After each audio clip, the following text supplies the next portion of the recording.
நண்பர்களே, இரவு விளக்குகளில் வைரங்களைப் போல் ஜொலிக்கும் இந்த நகரம் ஒரு காலத்தில் எப்போதும் இயங்கிக் கொண்டே இருந்தது. வானத்தை தொடும் கட்டிடங்கள், சாலைகளில் சீறிப்பாயும் ஆடம்பரக் கார்கள், ஒவ்வொரு மூலையிலும் மகத்துவம்.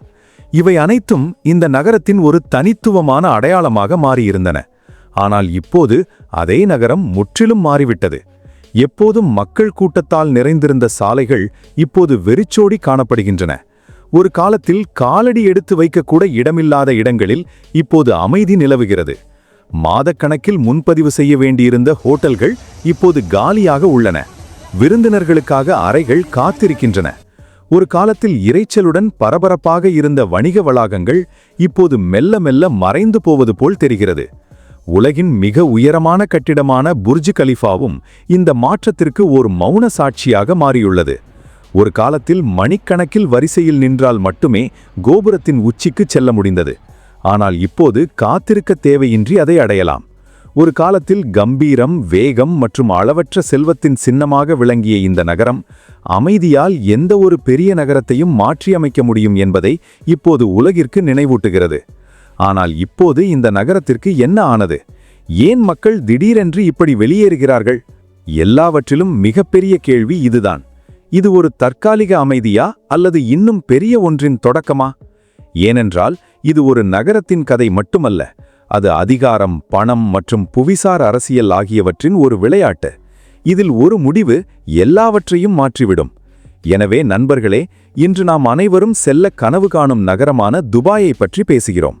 ஆனால் இன்று துபாய் வெறிச்சோடி இருக்கும். துபாயில் என்ன நடக்கிறது?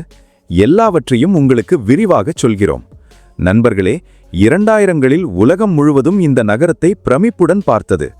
வானம் தொடும் பாலைவனத்தின் நடுவில் ஒரு எதிர்கால நகரம் எழுகிறது.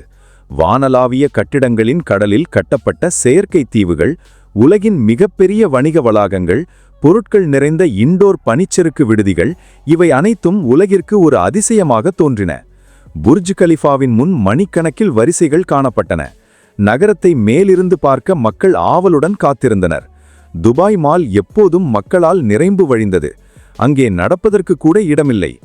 அனைத்து ஹோட்டல்களும் முன்கூட்டியே முழுமையாக முன்பதிவு செய்யப்பட்டிருந்தன. துபாய் சர்வதேச விமான நிலையம் உலகின் பரபரப்பான விமான நிலையங்களில் ஒன்றாக மாறியிருந்தது. விமானங்களும் தரையிறங்குவதற்காக காத்திருந்தன. வாடகை கார் ஓட்டுநர்கள் முதல் தொழிலதிபர்கள் வரை அனைவரின் வருமானமும் வேகமாக அதிகரித்து வந்தது. ஆனால் அக்காலத்தில் துபாய் ஒரு நகரமாக மட்டும் பார்க்கப்படவில்லை. மாறாக முடியாததை சாத்தியமாக்கும் கனவுகளின் நகரமாக பார்க்கப்பட்டது. ஏனெனில் துபாய் ஒரு நகரம் மட்டுமல்ல, அது வாய்ப்புகளின் மையமாக இருந்தது. வருமான வரி இல்லை, சொத்து வரி இல்லை, நல்ல சம்பளம், ஆடம்பர வாழ்க்கை, அதிநவீன வசதிகள், பாதுகாப்பு. எனவே இவை அனைத்தும் உலகெங்கிலும் உள்ள மக்களை துபாயை நோக்கி ஈர்த்தன. இந்தியா, பாகிஸ்தான், பிலிப்பைன்ஸ், ஆங்கிலம், ரஷ்யா போன்ற பல நாடுகளிலிருந்து மக்கள் ஒரு சிறந்த எதிர்காலத்திற்காக இங்கு வந்தனர். சிலர் வேலைக்காகவும், மற்றவர்கள் வணிகத்திற்காகவும், இன்னும் சிலர் ஆடம்பரமான வாழ்க்கையை அனுபவிப்பதற்காகவும் துபாயை தங்கள் புதிய இல்லமாக ஆக்கினர். மேலும் 2025ஆம் ஆண்டுக்குள் துபாய் உலகின் கோடீஸ்வரர்களுக்கு மிகவும் கவர்ச்சிகரமான நகரங்களில் ஒன்றாக மாறியது. அந்த ஆண்டில் மட்டும் சுமார் 10,000 கோடீஸ்வரர்கள் இங்கு வந்து குடியேறியதாக அறிக்கைகள் கூறுகின்றன. இதன் காரணமாக சொத்து சந்தை வேகமாக அதிகரித்தது. புதிய திட்டங்களில் உள்ள வில்லாளு ஆடம்பர அடுக்குமாடி குடியிருப்புகளின் விலைகள் ஒவ்வொரு ஆண்டும் கணிசமாக அதிகரித்து வருகின்றன. நகரம் முழுவதும் 24 மணி நேரமும் கட்டுமான பணிகளால் பரபரப்பாக இருந்தது. பலர் துபாயை ஒரு பாதுகாப்பான புகலிடமாக கருதுகின்றனர். சமூக ஊடகங்களில் செல்வாக்கு உள்ளவர்கள் தங்கள் ஆடம்பர கார்கள், கடற்கரை விருந்துகள், ஷாப்பிங் அனுபவங்களை காண்பித்து துபாயை ஒரு கனவு நகரமாக சித்தரிக்கிறார்கள். இளம் தொழில் வல்லுநர்கள் இங்கு ஒரு சிறந்த தொழில் வாழ்க்கையை தேடி வருகிறார்கள். சிறு வணிகங்களும் இங்கு வேகமாக வளர்ந்துள்ளன. இந்த மோதல் தீவிரமடைந்தால் என்ன நடக்கும்? ஏவுகணைகள் இங்கு தாக்கினால் என்ன நடக்கும் என்ற கேள்விகள் மக்களை குழப்பத்தில் ஆழ்த்தியுள்ளன. இதனால் ஏவுகணை நிலையங்களில் நகரத்தை வெளியேற விரும்புவோரின் எண்ணிக்கை அதிகரித்துள்ளது. ஆயிரக்கணக்கானோர், பல பிரிட்டிஷ், இந்திய, யூரோப்பிய வெளிநாட்டவர் விரைவில் விமானங்களை முன்பதிவு செய்து செல்லத் தொடங்கினர். தனியார் ஜெட் விமானங்களுக்கு பெரும் தேவை உள்ளது. சில நாட்களுக்குள் ஆயிரக்கணக்கான மக்கள் துபாயை விட்டு வெளியேறினர் என்ற அறிக்கைகள் வெளியிட்டன. நிலைமை மோசமடைந்தபோது சுற்றுலா பயணிகளும் அதிவேகமாக துபாயை விட்டு வெளியேறத் தொடங்கினர். சில நாட்களுக்குள் ஹோட்டல் முன்பதிவுகள் மறுமாறாக ரத்து செய்யப்பட்டன. ஒரு காலத்தில் உலகம் முழுவதிலிருந்து வரும் சுற்றுலா பயணிகளால் பரபரப்பாக இருந்த நகரம் இப்போது திகழூட்டும் வழியில் காணப்படுகிறது. துபாய் சர்வதேச விமான நிலையம் முன்பு விமான நிலையம் பயணிகளால் நிரம்பி வழிந்தது. ஆனால் இப்போது அங்கு வருபவர்களை விட வெளியேறுபவர்களே அதிகமாக தெரிகிறார்கள். பால் ஜுமேரியா கடற்கரைகள் இனி பிரகாசிக்கப் போகின்றன. அல்சீஃப் சந்தை முன்பு போல பரபரப்பாக இல்லை. புர்ஜ் அல் அரப் பகுதியை சுற்றியுள்ள பகுதியும் வழக்கத்திற்கு மாறாக அமைதியாகிவிட்டது. உள்ளூர்வாசி ஒருவரின் வார்த்தைகள் இந்த மாற்றத்தை தெளிவாக காட்டுகின்றன. வெள்ளிக்கிழமைகளில் பல மணி நேர போக்குவரத்து நெரிசல்கள் ஏற்படும். ஆனால் இப்போது சாலைகள் காலியாக காணப்படுகின்றன.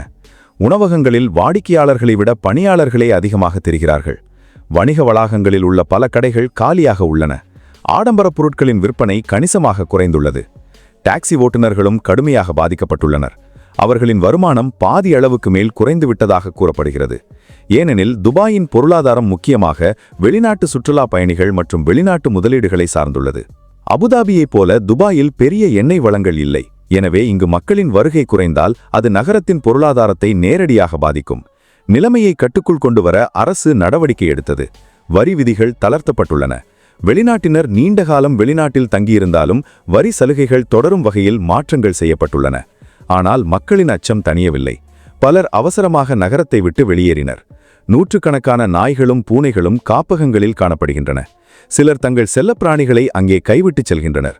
ஆனால் இப்போது கள நிலவரத்தை பற்றி பேசினால் தற்போதைய துபாயில் உள்ள 5 நட்சத்திர ஹோட்டல்களில் விருந்தினர்களை விட ஊழியர்களே அதிகமாக காணப்படுகின்றனர். சுற்றுலா பயணிகளால் நிரம்பி வழியும் ரிசார்ட்டுகளில் நீச்சல் குளங்களும் சூரிய குளியல் நாற்காலிகளும் இப்போது காலியாக உள்ளன. ஒவ்வொரு ஆண்டும் கோடிக்கணக்கான மக்கள் வந்து செல்லும் இடமான துபாய் மாலில் இப்போது பார்வையாளர்களின் எண்ணிக்கை கணிசமாக குறைந்துள்ளது. ஒரு காலத்தில் மணிக்கணக்கில் நீண்ட வரிசைகளை கண்ட புர்ஜ் கலிஃபா கண்காணிப்பு தளத்தில் இப்போது டிக்கெட்டுகள் எளிதாக கிடைக்கின்றன. நகரின் மையப்பகுதியில் உள்ள சில உயரமான கோபுரங்கள் விளக்குகளோ போக்குவரத்து நெரிசலோ இன்றி பேய் கோபுரங்கள் போல் காட்சியளிக்கின்றன. சொத்து சந்தையும் கடுமையாக பாதிக்கப்பட்டது. மார்ச் மாதத்தில் பரிவர்த்தனைகள் கடுமையாக சரிந்தன. கட்டுமானம் இந்த துறையில் பல திட்டங்கள் மந்தமடைந்துள்ளன. சில பணிகள் முற்றிலுமாக நின்றுவிட்டன. எனவே இந்த பாதிப்பு பெரிய வணிகங்களை மட்டுமல்லாமல் சிறிய உணவகங்கள், சுற்றுலா ஏற்பாட்டாளர்கள் மற்றும் உள்ளூர் வணிகங்களையும் சென்றடைந்துள்ளது. ஒரு காலத்தில் செழிப்பாக இருந்த துபாயின் பொருளாதாரம் இப்போது ஒரு குறிப்பிடத்தக்க மந்தநிலையை எதிர்கொள்கிறது. ஆனால் நண்பர்களே, இது நிரந்தரமானது போல் தெரியவில்லை. ஏனெனில் இது ஒரு புவிசார் அதிர்ச்சி மட்டுமே. எனவே போர் சூழல் நீண்ட காலம் தொடர்ந்தால் துபாய் மீண்டு வர வாய்ப்புள்ளது. தற்போது நிலைமை ஓரளவு அமைதியாக தெரிகிறது. ஆனால் என்ன நடக்கிறது என்பது யாருக்கும் தெளிவாக தெரியாது. துபாயின் பொருளாதாரத்திற்கு சுற்றுலா மிகவும் முக்கியமானது. ஆண்டுக்கு சுமார் $30 பில்லியன் ஈட்டித் தரும் இந்த துறை இப்போது கடுமையான பாதிப்பை எதிர்கொள்கிறது. சுற்றுலா வருவாய் கணிசமாக குறைவதால் நகரம் பெரும் நிதி இழப்பை சந்திக்கும். ஆனால் இது துபாய் பிரச்சினை மட்டுமல்ல. இந்த பதட்டங்களால் முழு மத்திய கிழக்கு பிராந்தியமும் பாதிக்கப்பட்டுள்ளது. உலகம் முழுவதும் சுற்றுலாவில் ஏற்பட்ட மந்தநிலை பில்லியன் கணக்கான டாலர் இழப்புகளுக்கு வழிவகுத்துள்ளது. இப்போது சொத்து சந்தையும் அழுத்தத்தில் உள்ளது. ஒரு காலத்தில் புதிய வெளிநாட்டு முதலீட்டாளர்களால் நிறுவனங்கள் பரபரப்பாக இருந்த துபாய் சர்வதேச நிதி மையம் இப்போது ஒரு மந்தமான சூழலை எதிர்கொள்கிறது. முன்பு மக்கள் புதிய சொத்துக்களை வாங்க முதலீடு செய்வதில் ஆர்வம் காட்டினர். ஆனால் இப்போது நிலைமை மாறிவிட்டது. பலர் புதிய முதலீடுகளை செய்வதை நிறுத்திவிட்டனர். சிலர் தங்கள் சொத்துக்களை விற்கவும் பார்க்கிறார்கள். ஏனென்றால் துபாயின் வளர்ச்சியில் வெளிநாட்டு முதலீடு மிக முக்கிய பங்கு வகித்துள்ளது. அதன் வரவு குறைந்தால் நகரத்தின் பொருளாதாரத்தில் பாதிப்பு கடுமையாக இருக்கும். ஆனால் இப்போது உண்மையான கேள்வி, துபாய் தன்னுடைய பழைய பெருமையை மீண்டும் பெறுமா இல்லையா என்பதுதான் கேள்வி. ஆனால் அதற்கான பதில் துபாய் தன்னைத்தானே புதுப்பித்துக் கொள்ள வேண்டும் என்பதுதான். ஏனென்றால் 2008 நிதி நெருக்கடி ஏற்பட்ட போது கூட துபாய் கடுமையாக பாதிக்கப்பட்டது. சொத்து சந்தை சரிந்தது. ஆனால் துபாய் மெதுவாக மீண்டு வந்தது. 2020 கோவிட் காலத்தில் சுற்றுலா நின்றது. ஆனால் அது மீண்டும் வந்தது. எனவே இப்போதும் அது நிச்சயமாக வரும். காலம் எப்போதும் ஒரே மாதிரியாக இருப்பதில்லை. ஆனால் இந்த முறை சற்று வித்தியாசமானது. ஏனென்றால் இது வெறும் நிதி நெருக்கடி மட்டுமல்ல, இது புவிசார். ஈரான் அமெரிக்க மோதல் தீர்க்கப்பட்டால் மக்கள் மீண்டும் வருவார்கள். சுற்றுலா பயணிகள் வருவார்கள்.